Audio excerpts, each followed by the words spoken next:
So guys, ক্যাসিওর এই 2 নম্বরে যে হারমোনিয়াম টিউনটা, এটা যা আছে মানে একদম বিন্দাস।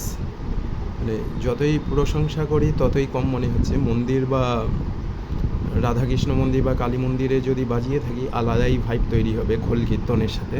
শোনাচ্ছি একটা সাউন্ড।